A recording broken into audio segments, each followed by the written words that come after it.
دا عتبه او شیبه دا رونه وو. دوی د جنګ نه دا شاته شاته دوه وجونه کېدل. د دوی یو غلام و دغه عداس نوم و، د دې عتبه غلام و دغه نوم عداس و. بیا د آزاد کړی و. دا عداس چې و دا نصراني و. د په نبی علیه الصلاة والسلام باندې ایمان راوړی و او د نصرانیت نه توبهګار شوی و. نو چې کله دا عتبه او شیبه راتله د مدینې منورې ته جنګ لا، نو هغې په خپو پورې انښتې او نه یې پرېښودل. وایي تاسو مه ځئ مه ځئ. وی ولې نه ځو ته ولې موږ پسې موږ د خپلو نیولي چې مه ځئ. وی مه ځئ، هغه د الله رسول دی، د هغه سره تاسو مقابله نه شئ کولی. خو ما ته پته ده چې هغه تاسو وجني مړه کوي، خو نو په تاسو خفه یم مه ځئ. هغه ورته وایي ته رښتیا وایي چې دا د الله پیغمبر دی؟ او زه د رښتیا هم د الله پیغمبر دی او دا جاړم ځکه چې په تاسو پسې خفه یم، تاسو هلته مرګ له روان یې. نو دوی خو دا خبره په زړه کې راغله چې یاره عداس راته وایي چې د الله پیغمبر دی تاسو مرګ له ځئ. نو دوی د دې جنګ نه لږ شاته شاته کېدل. او دویم دا چې د نبی علیه السلام ترور و عاتکه رضی الله تعالی عنها، هغې خوب هم لیدلی و. په هغې کې هم دې ته اشاره وه چې دا کوم خلک د مکې نه روان دی دا مرګ له هلته روان دی. نو دوی د جنګ نه لږ شاته شاته کېدل. نو دوی عتبه ورته وایي دا ډېره ښه خبره ده، زه ځمه چې دا خبره د ابو جهل سره وکړم. ابو جهل سره وکړمه. بهرحال په دې کې بل تن ورغی، ابو جهل ته وی عتبه وایي چې یاره جنګ نه کوو واپس ځو. نو ابو جهل ورته وی عتبه خو ځکه دا خبره کوي که نه چې د هغه زوی مسلمان دی، د مسلمانانو په صف کې ولاړ دی، نه خو خپل زوی بچ کوي ځکه د جنګ نه شاته کېږي. او په دې کې یو تن یې راوغوښتو د مسلمانو د لاسه یو کافر مړ شوی په لاره باندې، دا کې کس رور یې راوغوښتو. چې رور یې راوغوښته که نه، وی هلکه ستا هغه تره خو وی عتبه چې واپس ځو، ستا د رور بدل نه اخلي، رور بدل نه اخلي. اوس دا خلک راپارو. نو هغه چغې کړې، وی وا عمره وا عمره، هغه خپل مړ رور یادو. چغې کړې وا عمره وا زما عمره روره وا زما عمره روره. چې دا چغې شروع کړې چې په خلکو کې لږ غیرت راواچو که چې دوی مسلمانانو راله سړی وجله، تاسو دې نه واپس ځئ. بهرحال دا عتبه د خپلې خبرې نه څه شو، واپس شو. وی صحیح ده چې تاسو وایي جنګ کوو، نو جنګ به وکړو. صفونه جوړ شو، یو طرف ته د مسلمانانو صفونه جوړ شو، بل طرف ته د ابو جهل صفونه جوړ شو. د هغې طرف نه درې تنه راووتل مقابلې ته، عتبه، شیبه او ولید. عتبه او شیبه او ولید، دا عتبه او شیبه رونه وو او دا ولید یې زوی و او د دې یو وراره و. نو یعنې دوه رونه او یو وراره راووتل جنګ له، دوی درې واړه راووتل مقابلې له. اواز یې وکړئ تاسو کې څوک راوځي. نو د دې طرف نه هم درې کسان ورلو، عوف رضی الله تعالی عنه، معوذ رضی الله تعالی عنه او عبدالله بن رواحه رضی الله تعالی عنه. دا درې واړه صحابه کرام وروتل. دا معوذ رضی الله تعالی عنه، دا عوف رضی الله تعالی عنه دا رونه دي او دا د حارث زامن دي. دا عفرا یو زنانه ده، دا معاذ او معوذ نومونه خو به تاسو اورېدلي که نه. دا د عفرا زنانه زامن وو. ته دې اووه زامن وو، درې د یو خاوند او څلور د بل خاوند نه، او اووه واړه زامن په جنګ بدر کې شریک وو. داسې زنانه هم تېرې شوي دي. ښه، د عفرا رضی الله تعالی عنها اووه زامن او اووه واړه په جنګ بدر کې شریک وو، اووه واړه. نو دا دې طرف هم دوه رونه راووتلو، عوف رضی الله تعالی عنه، معوذ رضی الله تعالی عنه او عبدالله بن رواحه رضی الله تعالی عنه. دوی مقابلې ته وروتل.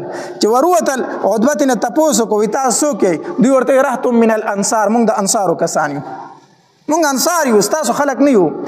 نو عتبه ورته وایي ستاسو سره زموږ هېڅ کار نشته، تاسو سره نه جنګېږو، تاسو واپس شئ، موږ له زموږ د مقابلې خلک روباسئ، مهاجر روباسئ، د مکې والا روباسئ، زموږ د هغې سره مقابله ده. نبی علیه الصلاة والسلام آواز وکړو، وی حمزه دا یې تره وی حمزه وځه، علي دا یې د تره زوی علي رضی الله تعالی ته وځه، او عبیده بن حارث رضی الله تعالی عنه ته وځه. درې صحابه کرام ووتل د دې طرف نه. خو د صحابه کرامو مخونو باندې داسې څادرو باندې تړلي وو، صرف سترګې ښکارېدې، مخونه یې پټ وو. نو هغې طرف ته نه عتبه تپوس وکړو، وی تاسو څوک یئ؟ نو حمزه رضی الله تعالی ته وفرمایل، زه حمزه یم. علي رضی الله چغه کړه، زه علي یم. او دې طرف نه عبیده بن حارث رضی الله تعالی عنه زه عبیده یم. نو عتبه ورته وی اوس زموږ د مقابلې خلک راووتی، ځکه دا هم د مکې و که نه، اوس زموږ د مقابلې راووتی. بهرحال درې واړو د یو بل سره مقابله وکړه. نو علي رضی الله تعالی عنه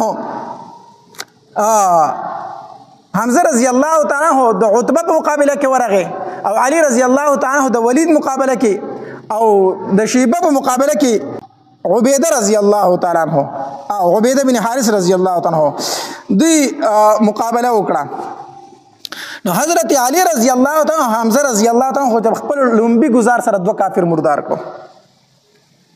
خو عبیده رضی الله تعالی عنہ چې کنه په د باندې خپل مقابل گزارو کوندل خپل واله چې خپل ولا دی راتاو شو. نو علی رضی الله تعالی حمزه رضی الله عنه محمد الله ورسید بل کافر مردار کو او عبیده رضی الله تعالی عنہ راوړو د نبی رسول الله خواته کې خودو چې کله د نبی رسول الله سلام خواته کې خودو نبی رسول الله والسلام ته فرمایي د الله پاک پیغمبر زه شهید یم نبی علیہ الصلوۃ والسلام ورته او فرمایل او عبیده ته شهیدی نو په دغه ټایم کې دی وی کاش چې ابو طالب ژوندې وي چې ما ورته نن ښودلی وي ابو طالب به اشعار ویلو وی نبی علیہ السلام به موږ تر هغې پورې ورنکو کافرو ته تر څو چې موږ خپلې بیبیانې کونډې کړي نه وي کاش چې نن ابو طالب ژوندې وي چې ما ورته وویلی چې موږ خپلې بیبیانې کونډو خو نبی علیہ السلام دشمن نه ورکو. کاش چې دا شعر مې ورته نن ویلی وی چې ستا د شعر مصداق مونږ یو چې سرونه په نبی علیه الصلاة والسلام باندې شیندو. بهرحال ته دې نه بار جنگ شروع شو چې جنگ شروع شو نبی علیه الصلاة والسلام راغی او کم سفر چې رخ کړی و صحابه کرامو دله هغې ته ورننوتو او ابوبکر رضی الله تعالی عنه سره ورننوتو او په دروازه باندې سعد بن معاذ رضی الله تعالی عنه توره نیولې ولاړ دی. نبی علیہ الصلوۃ والسلام کله په سجده باندې پریوزي کنه الله ته جاړي نو کله سر اوچت کنه لاسونه اوچت کې الله ته جاړي. نو حدیث مبارک کې راځي وای نبی علیہ الصلوۃ والسلام داسې لاسونه نیولي او الله ته لاسونه اوچت کړي دی خو جنگ شروع دی.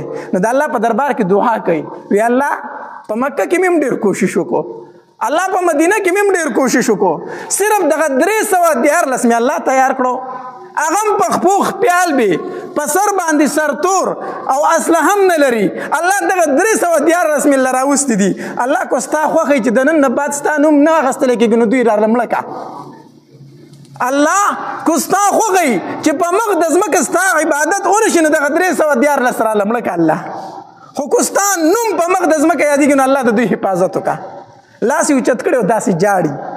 ابو بکر رضی الله تعالی عنہ د شان راغی د ډیر عاجزین د نبی اسلام نه د صادر دسی او خو د اوګی ښکارا شوی چې ښکارا شوی ابو بکر رضی الله تعالی عنہ راغی د صادر راوغه د نبی اسلام په اوګی واچو او د شا غاړي دسی تلاسونه توکړه چې وته کړی د الله پاک پیغمبر بس کا نور مجاړه الله ستا आवाज ووریدو الله به دې صحابه حفاظت کوي د الله پاک پیغمبر بس کا.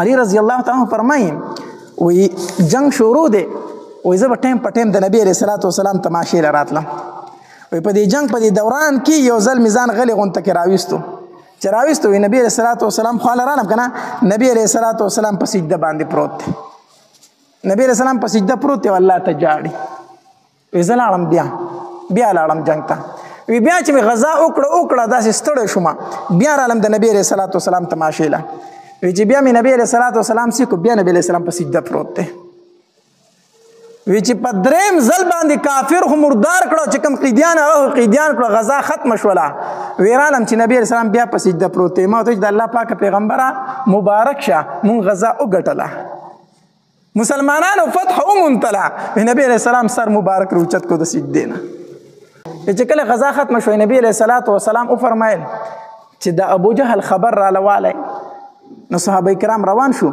نو عبدالله ابن مسعود رضی الله تعالی عنہ اولید چې د پروت ته خصاب پکې شته دی صرف زخمی دی نو یو حدیث مبارک کې راځي وې د عبدالله ابن مسعود رضی الله عنه په دې سینه کې ناستو په دې سینه ورته داسې کې ناستو دې سینې ته وخت چې کې ناس وې د سترګې دې وغړولې نو چې عبدالله ابن مسعود رضی الله عنه باندې سترګې ولګېدې کنه نو اے د بيزو سرون کډي روچت ځای ته ختلې دا ابو جهل الفاظ وقا عبدالله ابن مسعود رضی الله عنه په دغه ټایم کې وی اے د بيزو سرون کې نن ډیر پوچت ځای باندې ناسي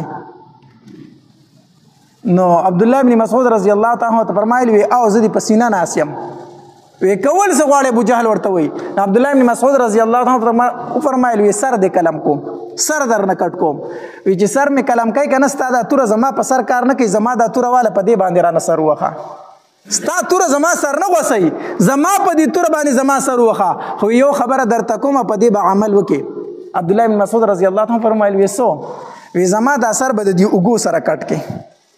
ابو جهل ورته وی زما دا سر به د دې اوږو سره کټ کې چې په نورو سرونو کې دې غټ ښکاري چې روبې سې وای، چې دې غټ ښکاري چې روبې سې وای. او خپل ملګري ته دې ووایه چې تاسو ورته پیغمبر وایئ، وی هغه ته ووایه چې نن مې درنه څومره نفرت دی دومره مې درنه مخکې نه. بس عبدالله ابن مسعود رضی الله تعالی چې توره اوچته کړه سر یې تېووه، سر یې تېووه، سر یې نبي علیه صلات وسلام له راوړو. وایي د الله پاکه پیغمبر د بدبخته د ابوجهل سر دا دی. نبي علیه صلات وسلام چې ورته وکتل که نه او عبدالله ابن مسعود رضی الله تعالی ته هغه ټوله کیسه بیان کړه، نو نبي علیه صلات وسلام وفرمایل وی یو زما فرعون دی، یو د موسی علیه السلام فرعون و. خو د موسی علیه السلام فرعون چې و هغه کمزوری و زما د دې فرعون نه. وایي ځکه چې فرعون چپو راواغېست که نه هغه وی آمنتو برب موسی و هارون. فرعون چې کله چپو راواغېست نو هغه چغې کړې وی ما ایمان راوړی په رب د موسی او د هارون باندې. خو هغه د ځنکدن ټایم و پای کې بیا توبې نه قبلېدې. او وی زما هغه فرعون په وخت د ځنکدن کې هم دا وی چې ستا د پیغمبر نه مې اوس دومره نفرت دی چې مخکې مې تې دوره نه. وی زما دا فرعون د موسی علیه السلام د فرعون نه زیات سخت و. بهر حال غزا وشوله، الله تبارک وتعالی مسلمانانو ته فتح ورکړه.